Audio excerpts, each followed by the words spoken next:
ಕತೆ ಹೃದಯದ ಬಾಗಿಲು. ಸಂಜನಾ ನಗರದಲ್ಲಿ ಕೆಲಸ ಮಾಡುವ ಕನಸುಗಳಿಂದ ತುಂಬಿದ ಯುವತಿ. ಮದುವೆಯಾದ ನಂತರ ಪತಿಯ ಮನೆಗೆ ಕಾಲಿಟ್ಟಳು. ಅಲ್ಲಿದ್ದವರು ಪತಿ, ಸಣ್ಣ ಮಾವ ಮತ್ತು ಮುಖ್ಯವಾಗಿ ಅತ್ತೆ ಸುಶೀಲಾ ಮೇಡಂ. ಸುಶೀಲಾ ಮೇಡಂ ನಿವೃತ್ತ ಪ್ರಾಧ್ಯಾಪಕಿ. ಅವರಿಗೆ ಶಿಸ್ತು, ನಿಯಮ ಎಂದರೆ ದೇವರು. ಅವರಿಗೆ ಸೊಸೆ ಎಂದರೆ ಮನೆ ನೋಡಿಕೊಳ್ಳುವವಳು, ಬೇರೇನೂ ಅಲ್ಲ. ಸಂಜನಾ ಐಟಿ ಕಂಪನಿಯಲ್ಲಿ ಕೆಲಸ ಮಾಡುತ್ತಿದ್ದರು. ಬೆಳಗ್ಗೆ ಬೇಗ ಕೆಲಸಕ್ಕೆ ಹೋಗಿ ರಾತ್ರಿ ತಡವಾಗಿ ಬರುವುದರಿಂದ ಮನೆ ಕೆಲಸ ಅತ್ತೆಯ ಹೊರೆ ಆಗುತ್ತಿತ್ತು. ಅತ್ತೆ ಪ್ರತಿದಿನ ಗದರಿಸುತ್ತಿದ್ದರು. ಮನೆ ನೋಡಿಕೊಳ್ಳುವುದಕ್ಕಿಂತ ಕೆಲಸವೇ ಮುಖ್ಯವೇ?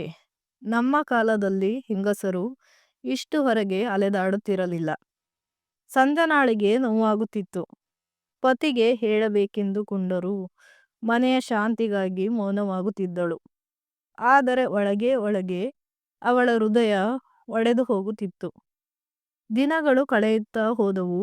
ಸಂಜನಾ ತನ್ನ ಕೆಲಸ ಮತ್ತು ಮನೆಯ ಜವಾಬ್ದಾರಿಗಳನ್ನು ಜೋಡಿಸಲು ಹರಸಾಹಸ ಪಡುತ್ತಿದ್ದಳು. ಆದರೆ ಯಾವಾಗಲೂ ಅತ್ತೆಯ ಕಣ್ಣು ತಪ್ಪಿಸಿಕೊಳ್ಳಲಾಗುತ್ತಿರಲಿಲ್ಲ. ಒಂದು ಸಂಜೆ ಸಂಜನಾ ಕಚೇರಿಯಿಂದ ತಡವಾಗಿ ಮನೆಗೆ ಬಂದಳು.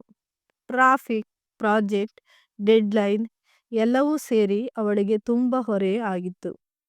ಮನೆಗೆ ಬರುವಷ್ಟರಲ್ಲೇ ಸುಶೀಲಾ ಮೇಡಂ ಬಾಗಿಲಲ್ಲಿ ಕಾದು ನಿಂತಿದ್ದರು. ಇದೋ ನೋಡಿ, ಮತ್ತೆ ಇಷ್ಟು ಹೊತ್ತು?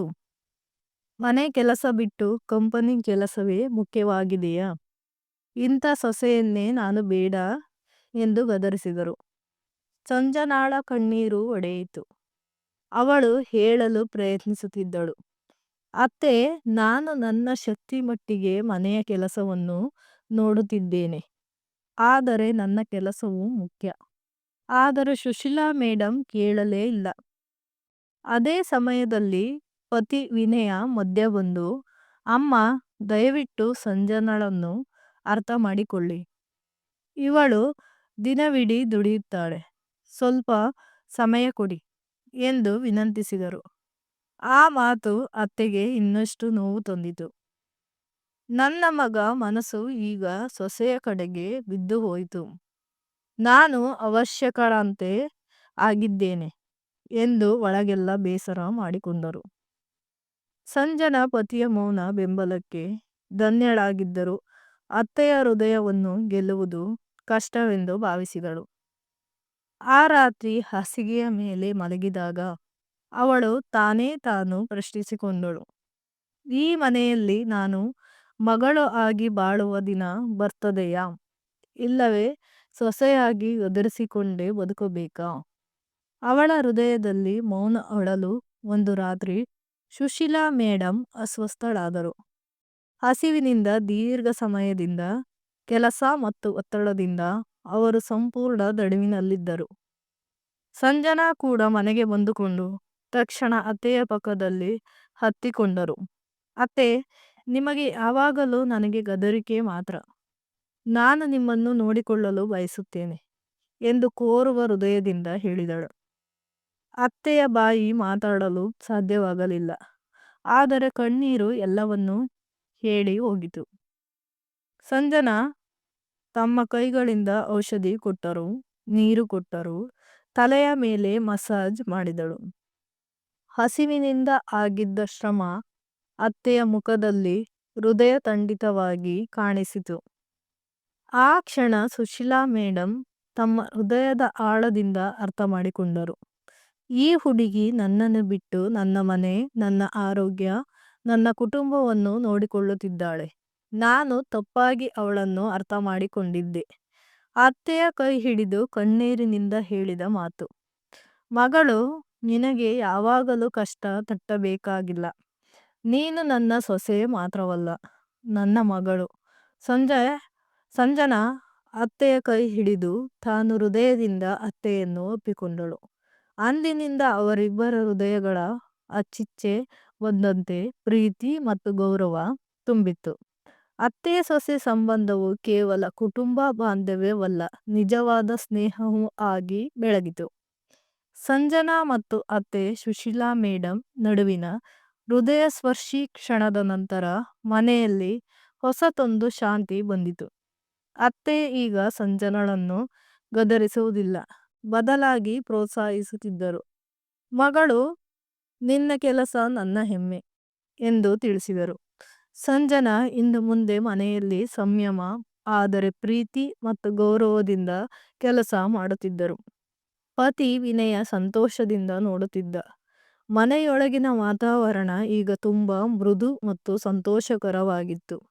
ಒಂದು ದಿನ ಸಂಜನಾಳ ಯಶಸ್ವಿ ಪ್ರೆಸೆಂಟೇಷನ್ ನಂತರ ಅತ್ತೆ ಸ್ವತಃ ಅಡುಗೆ ಮಾಡಿದ್ದು ಸಂಜನಾಳಿಗೆ ವಿಶೇಷ ರುಚಿಕರ ಊಟ ಸಿದ್ಧಪಡಿಸಿದ್ದರು. ನೀನು ನನಗೆ ಸೊಸೆ ಮಾತ್ರವಲ್ಲ, ನಿಜವಾದ ಮಗಳು ಎಂದು ಕಣ್ಣೀರಿನಿಂದ ಹೇಳಿದರು. ಸಂಜನಾ ಹೃದಯ ತುಂಬಿ, ನಾನು ಯಾವಾಗಲೂ ನಿಮ್ಮ ಪ್ರೀತಿ ಮತ್ತು ಮಾರ್ಗದರ್ಶನವನ್ನು ಅರ್ಥ ಮಾಡಿಕೊಂಡು ಬಾಳುತ್ತೇನೆ ಎಂದಳು. ಈ ರೀತಿಯಾಗಿ ಅತ್ತೆ ಸೊಸೆ ಸಂಬಂಧವು ಪ್ರೀತಿ, ಗೌರವ ಮತ್ತು ಸಹಾನುಭೂತಿಯ ಮೇಲೆ ಆಧಾರಿತ ನಿಜವಾದ ಬಾಂಧವ್ಯವಾಗಿ ಬೆಳಗಿತು. ಮನೆಯೊಳಗಿನ ಬೆಳಕು, ಸಂಜನಾ ಹಾಸ್ಯ, ಪತಿಯ ಪ್ರೋತ್ಸಾಹ ಎಲ್ಲವನ್ನೂ ಸಂಯೋಜಿಸಿವೆ. ಈ ಕುಟುಂಬ ಒಂದು ಸುಂದರ ಪರಿವಾರವಾಗಿ ಬದಲಾಗಿತ್ತು. ಕಳೆದ ಕೆಲ ತಿಂಗಳುಗಳಿಂದ ಸಂಜನಾ ಕೆಲಸದಲ್ಲಿ ಯಶಸ್ಸು ಪಡೆಯುತ್ತಿದ್ದು ಕಂಪನಿಯಲ್ಲಿ ಸಹೋದ್ಯೋಗಿಗಳಿಂದ ಮೆಚ್ಚುಗೆ ಹೊಂದುತ್ತಿದ್ದರು. ಅತ್ತೆ ಸುಶೀಲಾ ಮೇಡಮ್ ಈಗ ಬಹುಮಾನದ ಹಳೆಯ ಪ್ರಾಧ್ಯಾಪಕಿ. ಮನೆಯಲ್ಲಿ ಅವರನ್ನು ಅರಮನೆಯ ಶಾಂತಿ ಎಂಬಂತೆ ಹೆಸರಿಸಿದರು.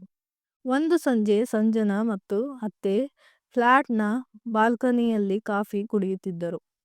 ಮಗಳು, ನಿನಗೆ ಕೆಲಸದಲ್ಲಿ ಒತ್ತಡವಾದರೂ ಮನೆಯಲ್ಲಿ ಈ ಶಾಂತಿ ಕಂಡು ನಾನು ತುಂಬಾ ಸಂತೋಷಪಟ್ಟಿದ್ದೇನೆ, ಅತ್ತೆ ಹೇಳಿದರು. ಸಂಜನಾ ಹಸಿವಿನೊಂದಿಗೆ ಹಾಸ್ಯ ಮಾಡಿದರು. ಅತ್ತೆ, ಈಗ ನೀವು ನನ್ನ ಬಗ್ಗೆ ಹೆಚ್ಚು ಕಾಳಜಿ ವಹಿಸುತ್ತಿದ್ದೀರಿ. ನಾನು ಈಗ ನಿಮ್ಮನ್ನು ಗದರಿಸಲು ಅವಕಾಶವೇ ಇಲ್ಲ. ಅತ್ತೆ ಸ್ವಲ್ಪ ನಗುತ್ತಡೆ, ಹೌದು, ಈಗ ನಿನಗೆ ಸೊಸೆ ಅತ್ತೆ ಆಟವನ್ನು ಅನುಭವಿಸಬೇಕು. ಆದರೆ ಜೀವನದಲ್ಲಿ ಪ್ರೀತಿ, ಗೌರವ ಮರೆಯಬಾರದು. ಇದರಿಂದ ಇಬ್ಬರ ನಡುವಿನ ಬಾಂಧವ್ಯ ಮತ್ತಷ್ಟು ಗಾಢವಾಗಿ ಬೆಳೆದಿತು. ಪತಿ ವಿನಯ ಮತ್ತು ಈ ಬದಲಾವಣೆಯನ್ನು ನೋಡಿ ಮನಸ್ಸಿನಲ್ಲಿ ಸಂತೋಷದಿಂದ ತುಂಬಿದ ಮನೆಯೊಳಗಿನ ಹಾಸ್ಯ, ಸಣ್ಣ ಸಣ್ಣ ಕನಸುಗಳು, ಹರ್ಷದ ಕ್ಷಣಗಳು ಎಲ್ಲವೂ ಸಂಜನಾ ಅತ್ತೆ ಸಂಬಂಧವನ್ನು ಹೊಸ ಗಾಢತೆಯಲ್ಲಿ ಬೆಳಗಿಸಿತು. ಸಂಜನಾ ಈಗ ಮನೆಯಲ್ಲಿ ಮಗಳು ಮತ್ತು ಸ್ನೇಹಿತ ಎರಡೂ ಆಗಿ ಗುರುತಿಸಿಕೊಂಡಳು.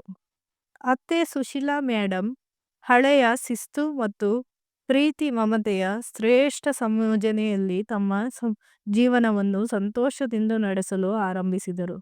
ಸಂಜನಾ ಕಂಪನಿಯಲ್ಲಿ ಒಂದು ಪ್ರಮುಖ ಪ್ರಾಜೆಕ್ಟ್ ಹ್ಯಾಂಡಲ್ ಮಾಡುತ್ತಿದ್ದರು. ದೊಡ್ಡ ಕ್ಲೈಂಟ್ಗಳು, ಸೀನಿಯರ್ ಮ್ಯಾನೇಜರ್ಗಳು ಎಲ್ಲರೂ ಅವಳನ್ನು ಮೆಚ್ಚುತ್ತಿದ್ದರು. ಆದರೆ ಈ ಎಲ್ಲ ಒತ್ತಡ ನಡುವೆಯೂ ಸಂಜನಾ ಮನೆಯಲ್ಲಿ ಶಾಂತಿ ಮತ್ತು ಪ್ರೀತಿ ಕಂಡು ಹೃದಯ ತಾಳಿಕೊಳ್ಳುತ್ತಿದ್ದರು. ಅತ್ತೆ ಸುಶೀಲಾ ಮೇಡಮ್ ತಮ್ಮ ಅನುಭವದಿಂದ ಅವಳಿಗೆ ಸಲಹೆ ನೀಡುತ್ತಿದ್ದರು. ಮಗಳು, ಸಮಯ ನಿರ್ವಹಣೆ ಮುಖ್ಯ. ಕೆಲಸದಲ್ಲಿ ಜಾಗೃತೆಯಿಂದ, ಆದರೆ ಮನೆಯಲ್ಲಿ ಪ್ರೀತಿ ಮರೆಯಬೇಡ.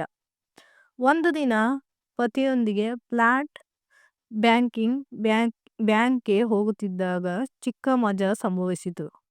ಸಿಕ್ಕಾಪಟ್ಟೆ queue, late coffee, traffic jam ಎಲ್ಲವನ್ನೂ ಸಂಜನಾ ತಾಳ್ಮೆಯಿಂದ ಹಾಸ್ಯ ಮಾಡುತ್ತಾ ನಗುತ್ತಾ ಹಾದು ಹೋಗಿದರು. ಅತ್ತೆ ತಕ್ಷಣ ಪತಿಯತ್ತ ನೋಡುವಾಗ, ಮಗಳು, ನಿನ್ನ ಹಾಸ್ಯ, ನಿನ್ನ ಧೈರ್ಯ ನನಗೆ ಪ್ರೀತಿಯ ನಗು ತರಿಸಿದೆ ಎಂದರು. ಸಂಜನಾ ತಮ್ಮ ಹೃದಯದಲ್ಲಿ ಅನಂತ ಸಂತೋಷ ಅನುಭವಿಸುತ್ತಿದ್ದರು. ಕೆಲಸದಲ್ಲಿ ಯಶಸ್ಸು, ಮನೆಯಲ್ಲಿ ಪ್ರೀತಿ, ಅತ್ತೆಯ ಮಾರ್ಗದರ್ಶನ ಎಲ್ಲವೂ ಬೆರೆಸಿ ಅವಳ ಜೀವನವನ್ನು ಸಂಪೂರ್ಣ ಮಾಡಿತು. ಈ ಕ್ಷಣಗಳಿಂದ ಅತ್ತೆ ಸೊಸೆ ಸಂಬಂಧವು ನಿಜವಾದ ಸ್ನೇಹ ಮತ್ತು ಬಾಂಧವ್ಯವಾಗಿ ರೂಪುಗೊಂಡಿತು.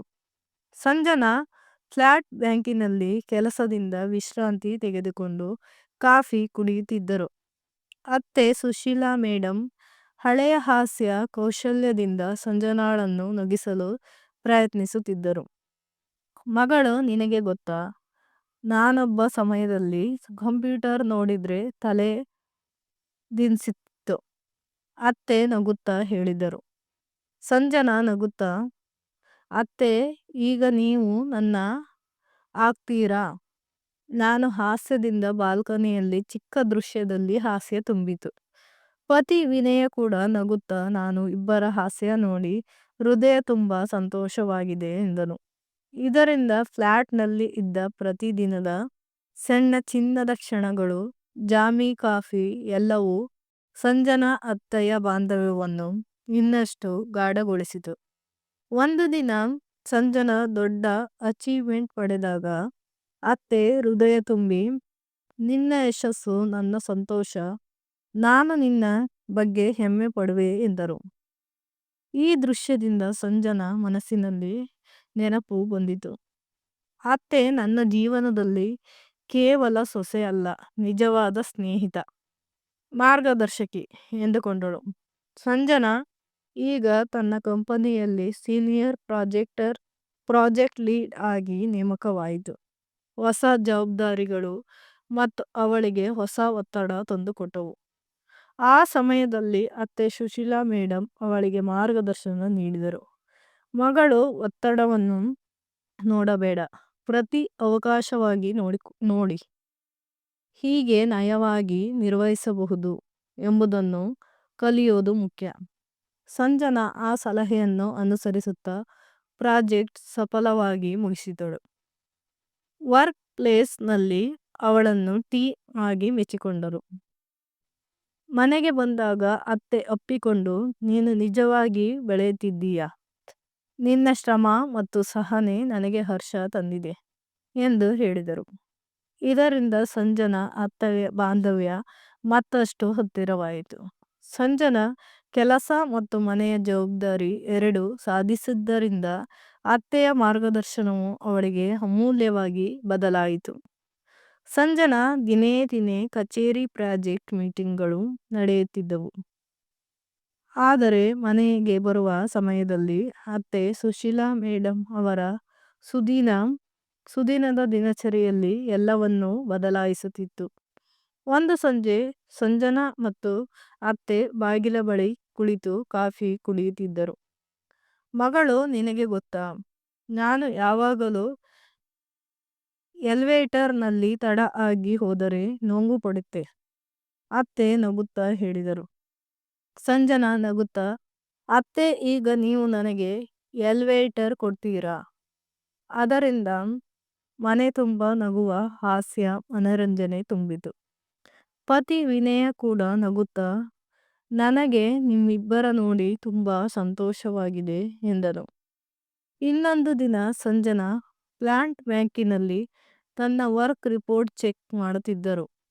ಅತ್ತೆ ಹೃದಯ ತುಂಬಿ, ನೀನು ನಿಜವಾಗಿಯೂ ಬೆಳೆಯುತ್ತಿದ್ದೀಯಾ, ನಿನ್ನ ಶ್ರಮ, ನಿನ್ನ ಹಾಸ್ಯ, ನಿನ್ನ ಮನಸ್ಸು ಎಲ್ಲವೂ ನನಗೆ ಸಂತೋಷ ತಂದಿದೆ ಎಂದರು. ಈ ಎಲ್ಲವೂ ಸಂಜನಾ ಅತ್ತೆಯ ಬಾಂಧವ್ಯವನ್ನು ಇನ್ನಷ್ಟು ಗಾಢಗೊಳಿಸಿತು. ಒಂದು ಸಂಜೆ ಸಂಜನಾ ತನ್ನ ಪ್ರಾಜೆಕ್ಟ್ ಪ್ರೆಸೆಂಟೇಷನ್ ನಿಂದ ಮನೆಗೆ ತಡವಾಗಿ ಬಂದಳು. ಆದರೆ ಮನೆ ತುಂಬ ಶಾಂತ.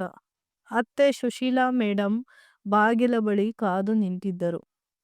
ಮಗಳು, ನಿನ್ನ ಪ್ರಾಜೆಕ್ಟ್ ಸಕ್ಸಸ್ ಬಗ್ಗೆ ಕೇಳಿದೆ, ನಾನು ನಿನ್ನ ಬಗ್ಗೆ ಹೆಮ್ಮೆ ಪಡುತ್ತೇನೆ ಎಂದರು. ಸಂಜನಾ ಕಣ್ಣೀರೊಡ್ಡಿ, ನಿಮ್ಮ ಆಶೀರ್ವಾದ ಮತ್ತು ಮಾರ್ಗದರ್ಶನವೇ ನನ್ನ ಶಕ್ತಿ, ನಾನು ನಿಜವಾಗಿಯೂ ನಿಮ್ಮನ್ನು ನನ್ನ ತಾಯಿಯಂತೆ ಅಪ್ಪಿಕೊಂಡಿದ್ದೇನೆ ಎಂದಳು. ಪತಿ ವಿನಯ ಕೂಡ ನಗುತ್ತಾ, ನಮ್ಮ ಕುಟುಂಬದಲ್ಲಿ ಪ್ರೀತಿ, ಗೌರವ, ಸಹಾನುಭೂತಿ ಎಲ್ಲವೂ ನಿಮ್ಮಿಬ್ಬರಿಂದ ಬಂದಿದೆ ಎಂದನು. ಅಂದಿನಿಂದ ಸಂಜನಾ ಅತ್ತೆಯ ಸಂಬಂಧವು ಸಿಟಿ ಲೈಫ್ ಚಾಲೆಂಜಸ್ ಮತ್ತು ಹಾಸ್ಯ ಸಂತೋಷ ಕ್ಷಣಗಳ ನಡುವೆಯೂ ಅತ್ಯಂತ ಗಾಢವಾಗಿದೆ. ಮನೆಯೊಳಗಿನ ಬಾಂಡಿಂಗ್, ರೆಸ್ಪೆಕ್ಟ್ ಮತ್ತು ಎಲ್ಲವೂ ಪ್ರಬಲವಾಗಿ ಬೆಳಗಿದವು. ಸಂಜನಾ ಅತ್ತೆಯ ಹೃದಯಸ್ಪರ್ಶಿ ಸಂಬಂಧವು ಕಠಿಣ ಸಮಯಗಳಲ್ಲಿ ಸಹ ಪ್ರೀತಿ ಮತ್ತು ಬಾಂಧವ್ಯದಿಂದ ಸದಾ ಬೆಳೆದಿತು ಎಂದು ಸ್ಪಷ್ಟವಾಗಿ ತೋರಿತು. ಸಂಜನಾ ಈಗ ತನ್ನ ಮತ್ತಷ್ಟು ಪ್ರಗತಿ ಸಾಧಿಸಿದಳು. ಅತ್ತೆ ಸುಶೀಲಾ ಮೇಡಮ್ ಹೀಗೊಂದು ಸಲಹೆ ಕೊಟ್ಟರು. ಮಗಳು ಯಶಸ್ಸು ಮಾತ್ರ ಸಾಕಾಗುವುದಿಲ್ಲ. ಮನೆಯಲ್ಲಿ ಸಂತೋಷ, ನಗುವ ಹಾಸ್ಯವು ಮತ್ತು ಒಂದು ಸುತ್ತಿನಲ್ಲಿ ಫ್ಲಾಟ್ನಲ್ಲಿ ಸಂಜನಾ ಮತ್ತು ಅತ್ತೆ 2 ಕಾಫಿ ಕುಡಿಯುತ್ತಿದ್ದರು. ಸಂಜನಾ ಹಾಸ್ಯವಾಗಿ, ಅತ್ತೆ ನೀವು ನನಗೆ ಹಾಸ್ಯ ಮಾಡ್ತೀರಾ? ಅತ್ತೆ ನಗುತ್ತಾ, ಹೌದು ಮಗಳು, ಈಗ ನಾನು ನಿನ್ನ ಮೆಂಟರ್ ಮಾತ್ರವಲ್ಲ, ನಿನ್ನ ಬೆಸ್ಟ್ ಫ್ರೆಂಡ್ ಕೂಡ. ಈ ಕ್ಷಣದಲ್ಲಿ ಸಂಜನಾ ಮನಸ್ಸಿನಲ್ಲಿ ಮನರಂಜನೆ ಮತ್ತು ಫ್ಯಾಮಿಲಿ ಬಾಂಡಿಂಗ್ ಎಲ್ಲ ಒಂದೇ ಮನಸ್ಸಿನಲ್ಲಿ ಬರುವಂತೆ ಭಾಸವಾಯಿತು. ಸಂಜನಾ ಅತ್ತೆಯ ಸಂಬಂಧವು ಈಗ city life choice, work, streets, family responsibility ಎಲ್ಲ ನಡುವೆಯೂ ಶಾಂತಿ, ಪ್ರೀತಿ ಮತ್ತು ಗೌರವದಿಂದ ತುಂಬಿತು. ಒಂದು ದಿನ ಫ್ಲ್ಯಾಟ್ನಲ್ಲಿ ಫಂಕ್ಷನ್ ನಡೆಯಿತು. ಪತಿ ವಿನಯ, ಸಂಜನಾ ಅತ್ತೆ ಮತ್ತು ಕೆಲವು ಕ್ಲೋಸ್ ಫ್ರೆಂಡ್ಸ್ ಎಲ್ಲರೂ ಒಟ್ಟಾಗಿ ನಗು, ಹಾಸ್ಯ ಮತ್ತು ಸಂತೋಷದಿಂದ ಕಳೆಯುತ್ತಾರೆ. ಅತ್ತೆ ಸಂಜನಾಳನ್ನು ತಾನು ಹೆಮ್ಮೆಯಿಂದ ನೋಡುತ್ತಾ, ನಿನ್ನ ನನ್ನ ಜೀವನವನ್ನು ಪೂರ್ಣಗೊಳಿಸಿದೆ ಎಂದರು.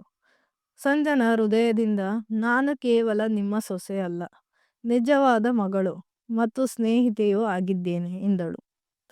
ಈ ಮೂಲಕ ಅತ್ತೆ ಸೊಸೆಯ ಸಂಬಂಧವು ಪ್ರೀತಿ, ಗೌರವ, ಹಾಸ್ಯ ಮತ್ತು ಬೆಂಬಲದಿಂದ ಸದಾ ಬೆಳೆಯುತ್ತದೆ ಎಂಬುದು ನಮಗೆ ಸ್ಪಷ್ಟವಾಗಿದೆ. ಕಥೆಯ ನೀತಿ ಪಾಠವೇನೆಂದರೆ, ಸಂಬಂಧದಲ್ಲಿ ಪ್ರೀತಿ ಮತ್ತು ಗೌರವ ಮುಖ್ಯ. ಅತ್ತೆ ಸೊಸೆ ನಡುವಿನ ಅಂತರವನ್ನು ಮಾತು, ಕಾಳಜಿ ಮತ್ತು ಪ್ರೀತಿ ತುಂಬಿದರೆ ಯಾವುದೇ ಕಠಿಣ ಸಂದರ್ಭವನ್ನು ಗೆಲ್ಲಬಹುದು. ಪ್ರೀತಿಯ ವೀಕ್ಷಕರೇ, ನಿಮಗೆ ಈ ಕತೆ ಇಷ್ಟವಾದರೆ ಒಂದು ಲೈಕ್ ಕೊಡಿ ಮತ್ತು ಕಥೆಯ ಬಗ್ಗೆ ನಿಮ್ಮ ಅನಿಸಿಕೆ, ಅಭಿಪ್ರಾಯಗಳನ್ನು ಕಮೆಂಟ್ ಮೂಲಕ ತಿಳಿಸಿ. ನಮ್ಮ ಚಾನಲನ್ನು ಸಬ್ಸ್ಕ್ರೈಬ್ ಮಾಡಿಕೊಳ್ಳದೆ ನೋಡುವವರು ಸಬ್ಸ್ಕ್ರೈಬ್ ಮಾಡಿಕೊಳ್ಳಿ. ಈ ಕತೆ ಕೇಳಿದ ನಿಮಗೆಲ್ಲರಿಗೂ ಧನ್ಯವಾದಗಳು.